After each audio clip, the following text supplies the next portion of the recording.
नमस्कार, मी सुवर्ण दुसाने. न पाहिलेले नेमाडे या आपल्या विशेष कार्यक्रमात सगळ्यांचं स्वागत. ज्येष्ठ साहित्यिक आणि कोसलाकार भालचंद्र नेमाडेंना साहित्यातला सर्वोच्च ज्ञानपीठ पुरस्कार जाहीर झालाय. ज्ञानपीठाच्या सुवर्ण महोत्सवी वर्षात नेमाडेंना ज्ञानपीठ जाहीर होणं म्हणजे मराठी साहित्याचा हा सगळ्यात मोठा गौरव मानला जातोय. कोसला, झूल, जरीला, हुल, बिढार आणि हिंदू जगण्याची एक समृद्ध अडगळ या त्यांच्या गाजलेल्या कादंबऱ्या. तर टीका स्वयंवर सारखा ग्रंथ लिहून साहित्यिक समीक्षेतही त्यांनी मोठं योगदान दिलंय. त्यांच्या टीका स्वयंवर या ग्रंथाला साहित्य अकादमी पुरस्कारानं गौरवण्यात आलंय. भालचंद्र नेमाडे यांनी झी24 तासशी बोलताना मानाचा ज्ञानपीठ पुरस्कार जाहीर झाल्याबद्दल आनंद व्यक्त केला. हिंदू जगण्याची समृद्ध अडगळ या कादंबरीचे पुढचे 3 भाग लवकरच प्रकाशित होणार असून त्यानंतर आपण कादंबरी लिहिणं बंद करणार आहोत आणि कविता लिहिणार असल्याची घोषणा नेमाडेंनी झी24 तासशी बोलताना केली. तसंच घुमान साहित्य संमेलनाला जाणार नसल्याचंही त्यांनी झी24 तासशी बोलताना स्पष्ट केलंय. मराठी भाषेसाठी आणि मराठी साहित्य विश्वासाठी आजचा दिवस खूपच आनंदाचा आहे. भालचंद्र नेमाडे यांना ज्ञानपीठ पुरस्कार जाहीर झालेला आहे. ज्ञानपीठ पुरस्कार तुम्हाला मिळाला आहे. पांडुरंग सागवेकर यांनी यावर काय प्रतिक्रिया दिली होती? पांडुरंग सांगवीकर हा काही दुरुस्त न होणारा मुलगा होता. त्यामुळे त्यांनी म्हटलं असतं की याचा काय उपयोग आहे किंवा याचा कशा करता आणि मराठीचं याच्यामुळे काय भलं होणार आहे, शेवटी मराठी आपापल्या पद्धतीनेच जाणार आहे असं म्हटलं असतं. परंतु आज मला तसं नाही वाटत. आज मला असं वाटतं आहे की याच्यातूनही मराठीचा काहीतरी आपल्याला आनंद सगळ्यांना होतो आहे, आपल्यालाही होतो आहे. याच्यातूनही आपल्याला काहीतरी नवीन काढता येईल असं काय दृष्टिबिंदू बदलतो तसा तो बदललेला आहे.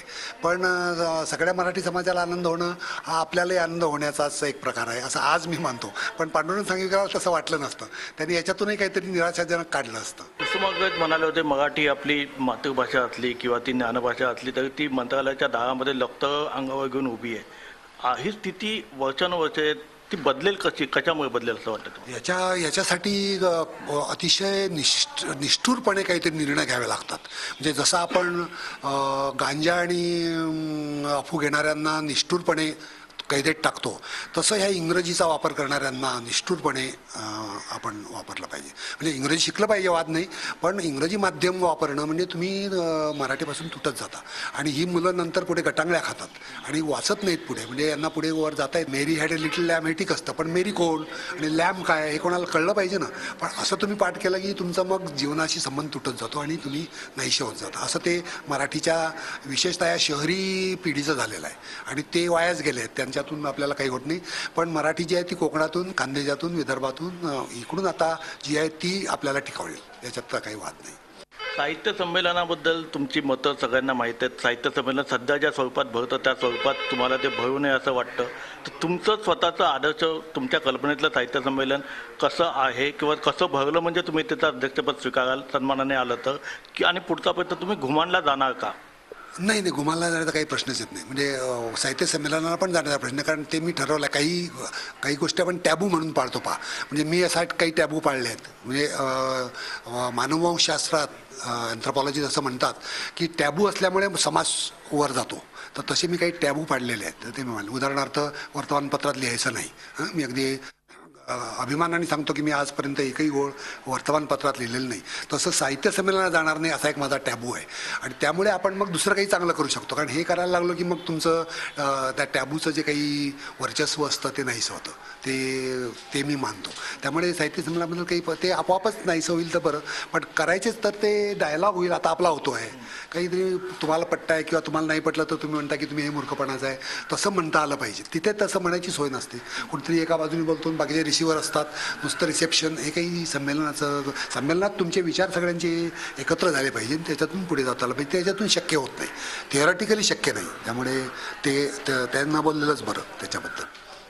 भालचंद्र नेमाडे म्हणजे एक बलदंड साहित्यिक, बलदंड समीक्षक, एक गंभीर आणि खूप पोक्त असं व्यक्तिमत्व, अशी एक इमेज, एक प्रतिमा झालेली आहे. खरे भालचंद्र नेमाडे ज्यांना पांडुरंग सांगवीकर ओळखतं किंवा तुम्ही स्वतः ओळखता ते कसे आहेत?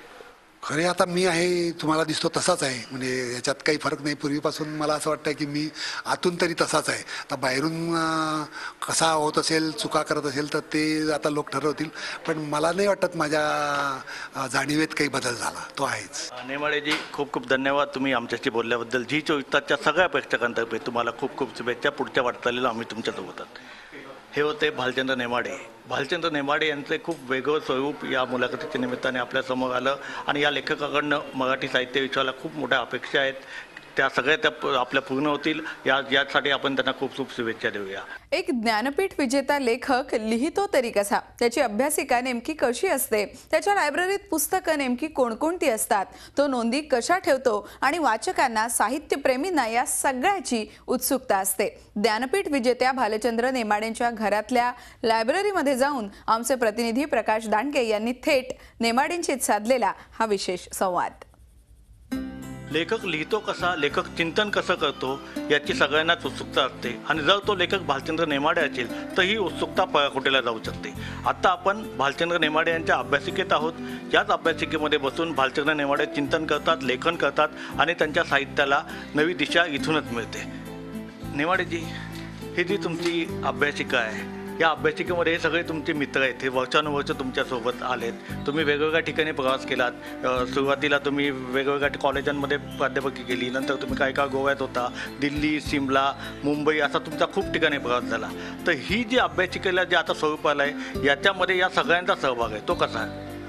ही यातली पुस्तकं तुम्हाला काही मी अगदी विद्यार्थी असताना त्यावेळी मेसमधले खाडे घेऊन घेतलेली आहेत, त्यामुळे त्यांचं एक मला फार प्रेम आहे. उदाहरणार्थ ती ही जी आहेत ना, खाली शाहिरांची पुस्तकं आहेत, ज्योतिराव फुलेंची पुस्तकं आहेत त्याच्यात. तर ही सगळी त्यावेळी दुर्मिळ होती पुस्तकं, कारण शाहीर म्हणजे कोणी वाचत नव्हते. ज्योतिराव फुले आम्हाला लिटिल मॅगझिन्स कसे काढावे याची स्फूर्ती याच्यापासून मिळाली की ते ब्राह्मणाचे कसब एवढंचं पुस्तक, 2 आणे वगैरे असं किंमत, किंवा शेतकऱ्याचा असूड 1.5 आणा असं काहीतरी, ते आम्हाला फार स्फूर्तीदायक वाटायचं. अशी तिथपासून ती होतो तो आज अगदी मी अनेक ठिकाणाहून जिकडे गेलो तिकडून अगदी इंग्लंडमधून अगदी दुर्मिळ वगैरे अशी पुस्तकं जमा केली आहेत. आणि ती जमा करण्याचे जे कष्ट आहेत त्यामुळे ती बऱ्याचदा महत्त्वाची ठरली आहेत. त्यातलं आतलं तर महत्त्वाचं आहेच. आणि आज पुस्तकं मिळू शकतात भराभर सगळीकडे, परंतु त्या काळी ती परिस्थिती नव्हती. त्यामुळे पुस्तक जमा करणं हा एक मोठाच उपद्व्याप होता. तो याच्या मागे आपल्याला आहे. आणि एक पुस्तक घरात असणं हा एक मोठा आधार असतो की पटकन आपल्याला त्याच्यात जाता येतं. आता मला काय वाटलं की मी ऑस्कर वेल्ड वाचतो, कधी डोस्टोव्स्की होतो, आणि असं वाटतं की देशोदेशीचे लोक आहेत ते आपल्यासारखेच आहेत. ते काही आपण जरी रशियन म्हटलं आणि इंग्रजी लोकांच्याबद्दल काही वाईट बोललो, अमेरिकन लोकांच्याबद्दल काही बोललो, तरी त्यातले चांगले लोक आहेत ते आपले मित्र असतात. इंग्लंडमधले चांगले लोक ते आपल्या बाजूचे असतात, आपल्यासारखेच असतात. हा एक मोठा त्याचा आपल्याला दिलासा असतो. तुम्ही हे जे पुस्तकं वेगवेगळ्या ठिकाणी तुमचा प्रवास झाला, एका ठिकाणून दुसऱ्या ठिकाणी नेताना तुम्हाला खूप त्रास झाला आणि मला असं कळलं की गोव्यातून महाराष्ट्रात येताना तुम्हाला ऑक्ट्रायसुद्धा विचारला गेला. ते असं म्हणायला लागलं की प्रोफेसर साहेब हे एवढी पुस्तकं तुम्ही विकायला चाललेली दिसत आहेत. म्हटलं अरे बाबा तसं नाही, विकतो म्हणजे हे कोण विकत येणारी अशी पुस्तकं, याच्यातलं काही नाही आहे. नाही ते काढा बाहेर. मग त्यांनी ते पुस्तकं काढायला लावली आणि ते मी प्रत्येक पानावर असं एक लिहिलेलं असतं माझं नाव असतं आणि भालचंद्र नेमाडे यांची प्रॉपर्टी, अच्छा, यांची इस्टेट, BV नेमाडे इस्टेट असं. त्यांनी ते पाहिल्यावर म्हणाला भालचंद्र नेमाडे तुम्ही लेखक आहे का? त्यांनी कानडीत भाषांतर झालं, त्यांनी पाहिलं असेल. तर म्हटलं हो अरे म्हणाल मग जा, सॉरी असं म्हणून त्यांनी ते मला स्वतः बांधलं पटकन. त्यांनी मला काही चहा बी घ्यायचा का असं म्हणून, म्हणजे ऑक्ट्रायपर्यंत आपले वाचक आहे त्याचा मला त्यावेळी अभिमान वाटला. साधारण मी आता बघितलं वेगवेगळ्या विषयांवरची पुस्तकं आहे, अगदी होमिओपॅथिक औषधांपासनं ते बंगाली लेखकांपर्यंत आणि परदेशी लेखकांपासनं आपले चक्रधर आणि आपले सगळे गाथा सप्तशती होते, सगळे पुस्तकं तुम्ही तुमच्या संग्रहात आहेत. हे जे विस्तृत तुमचा प्रवास आहे की तुम्हाला कुठल्याही विषयाचं वावडं नाही, त्यातनं तुम्हाला काय लेखक म्हणून वेगळं पण तुमच्यात आलं? एक तर मी प्राध्यापक आहे आणि प्राध्यापकाला कुठे काही उल्लेख आला प्राकृतचा तर प्राकृत काय माहीत पाहिजे, संस्कृत माहीत पाहिजे.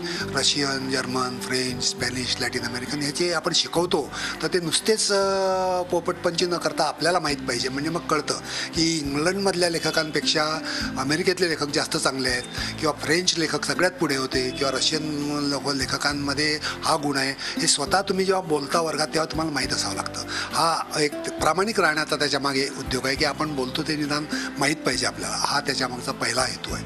आणखी एक असं वाटतं आपल्याला की आपण जर एखाद्या कादंबरीवर बोलायला लागलो किंवा कवितेवर बोलायला लागलो तर एकूण कविता काय आहे, कुठे गेली आहे, कोणी काय केलं आहे, होमरचं काय आहे, महाभारतापेक्षा वर्जिल किती मागे आहे किंवा पॅराडाईज लास्ट हे किती हलक्या प्रकारचं महाकाव्य आहे तरी ते त्यांना मोठं समजतात.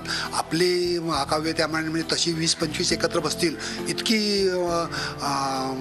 मौल्यवान अशी आहेत. तर हे असं बोलताना आपल्याला हे माहीत असावं लागतं. हा त्याच्यामागे हेतू असतो. तुमच्या इथे बघितले तुमच्यात नोंदी ठेवण्याची खूप सविस्तर पद्धत आहे. छोट्या छोट्या गोष्टींच्या तुम्ही नोंदी ठेवल्या आहेत. रोजच्या हिशोबाच्याही इथे नोंदी आहेत. तर लेखक म्हणून तुम्ही किती नोंदी ठेवल्या आहेत? ही नोंदी ठेवण्याची पद्धत आहे त्याबद्दल काय? नोंदी अशा करता की आपल्याला जेव्हा लिहायला बसतो तेव्हा ह्या काही गोष्टी आता मी प्रवासातून आलो की मला असं वाटतं की आता ह्या नोंदी मी अशा प्रवासात या गेल्या 2 महिन्यातल्या नोंदी आहेत. हे आता काल मी काढलं याच्याप्रमाणे की हे काही पटकन सुचलं ते लिहून घ्यायचं त्याच्यात आणि हे मी पटकन याच्यात ठेवून देतो असं. हे असं म्हणजे नवीन लेखकांनी नोंदी ठेवल्या पाहिजे जे बघतो जे आपण असं मला वाटतं. कारण काय आपण लिहायला आता मग कादंबरीसारखं कसं असतं की मी आता लिहायला जर बसलो तर मी आता आसाममध्ये जर मला काही वाटलं तर मला तिथली परिस्थिती नुसती कल्पनेनी करून चालणार नाही. तर तिथे काय होतं ते नेमकं मला याच्यातून कळते. अरे तिथे आपण असं घर पाहिलं होतं, तिथे डुकराची पिलं होती, तिथे ती बाई नवरा ते कसे राहत होते, त्यांचे काय वातावरण होते, ती याच्यामुळे तुमच्या डोक्यात राहतं. ही टिपणं आपल्याला त्यावेळी वास्तवता नेमकी काय असते, त्यावेळी नेमकी घरांचे आकार कसे होते, कोणी कसं बोललं किंवा काही त्यावेळी. आता मी येताना कुठेतरी वाचलं इंग्रजीत श्रद्धा असं कुठेतरी रिक्षावर कोणतरी लिहिलं होतं मागून श्रद्धा. तर मी ते वाचताना म्हटलं अरे हे श्राद्ध असंही होऊ शकतं. तर मी ते पटकन लिहून घेतलं की आपल्याला कुठेतरी हा विनोद करता येईल. हे एरवी तो आठवला नसता मला की श्रद्धा इंग्रजीत श्राद्ध आणि श्रद्धा एकच होतं. तर ते असं काही विनोदी असलं तेही मला पटकन आठवलं. भरती करण्यासाठी याचा उपयोग होतो. लेखक लिहितो कसा? आता तुमच्या खोलीमध्ये कम्प्युटर नाही, तुमच्या अभ्यासिकेमध्ये कम्प्युटर नाही, एकही इलेक्ट्रॉनिक गॅजेट इथे दिसत नाही. तुम्ही अजूनही फक्त हे संगीताचं हे आहे. अच्छा, कुठल्या प्रकारचं संगीत आवडतं तुम्हाला? सगळ्या प्रकारचे हे वाटतं म्हणजे फिल्म, क्लासिकल हे सगळे CD. अच्छा, चित्रपट संगीत तुम्ही ऐकता? म्हणजे आता हे जे आहे ना हा जर तुम्ही हे बॉक्स काढली ते मी सगळं पाहिजे तसं काढतो. सैगल वगैरे, सैगल, श्री रामचंद्र, जे काही आता सीडीत मिळत नाही. एवढा नूरजहां एक आवड आहे की इकडे मिळत नाही. हे असं पण आहे तिथे. म्हणजे हे मी हे चाललेलं आहे. अच्छा, याच्यात तुम्हाला एक लिखाणाला लय सापडते. म्हणजे आपल्याला लिहिताना सुद्धा ते चालू ठेवतो. अच्छा, काय म्हणायचं मेंदूतला इतर भाग उत्तेजित राहतो. तर लिहिणं फार भयंकर काय म्हणायचं कंटाळवाणं काम असतं. ते सगळं आहे तसं लिहून काढणं मनासारखं. तर त्यावेळी याच्यामुळे आपल्याला जरा उत्तेजित होतं. तुम्ही तुमचं लिखाण लिहिल्यानंतर त्याच्यात पुनर्संपादन कसं करतो? म्हणजे एकटा की लिहिता? नाही, पहिल्यांदा ड्राफ्ट लिहिलेला असतो त्याला. आता मी सांगितलं 40 वर्षापूर्वीचा ड्राफ्ट मी आता हिंदूला वापरला.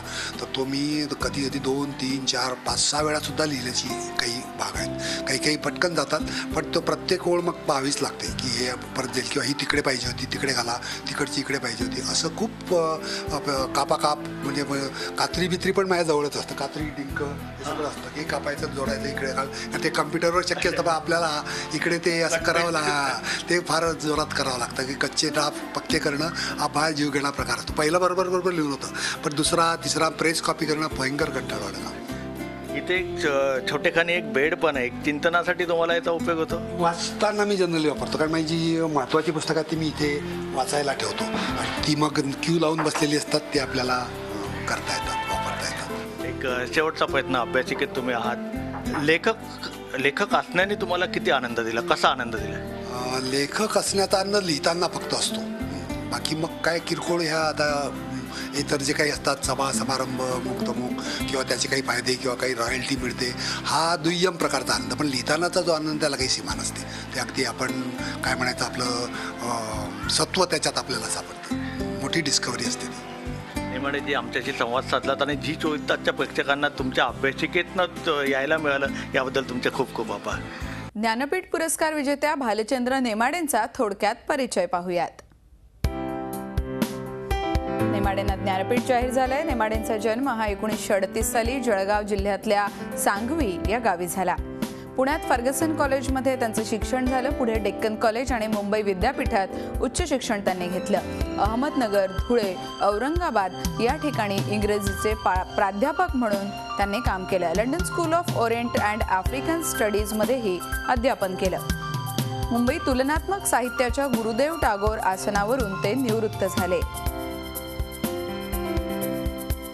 त्यांच्या कादंबऱ्या कोसला, बिढार, जरीला, झूल, हिंदू, जगण्याची एक समृद्ध अडगळ, तर कविता संग्रह जे विशेष गाजले ते म्हणजे देखणी, मेलडी, तर समीक्षा, टीका, स्वयंवर, तुकाराम या समीक्षा विशेष चर्चेचा विषय राहिला. नेमाडेंना टीका स्वयंवरसाठी साहित्य अकादमीचा पुरस्कारही मिळालाय. कुसुमाग्रज प्रतिष्ठानतर्फे जनस्थान पुरस्कारानंही नेमाडेंना गौरवण्यात आलंय. झी 24 तास रहा एक पाऊल पुढे.